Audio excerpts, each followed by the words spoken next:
Mark chapter 3, reading from the New Living Translation. Jesus went into the synagogue again and noticed a man with a deformed hand. Since it was the Sabbath, Jesus' enemies watched him closely. If he healed the man's hand, they planned to accuse him of working on the Sabbath. Jesus said to the man with the deformed hand, "Come and stand in front of everyone." Then he turned to his critics and asked, "Does the law permit good deeds on the Sabbath? Or is it a day for doing evil?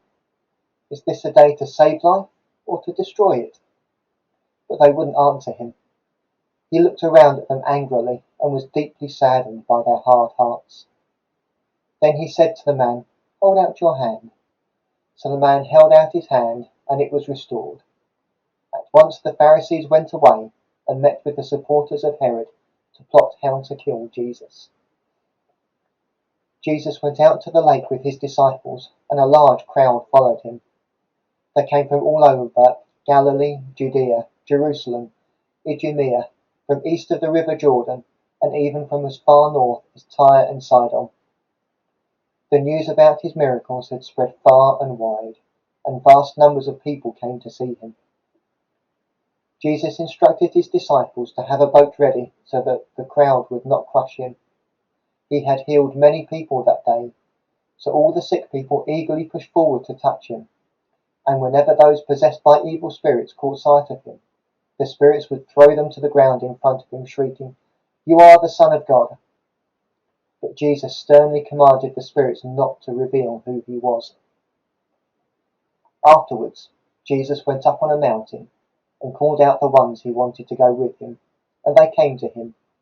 Then he appointed 12 of them and called them his apostles.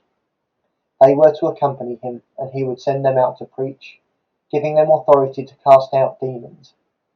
These are the 12 that he chose: Simon, whom he named Peter, James and John, the sons of Zebedee, but Jesus nicknamed them sons of thunder, Andrew, Philip, Bartholomew, Matthew, Thomas, James, son of Alphaeus, Thaddeus, Simon the Zealot, Judas Iscariot, who later betrayed him.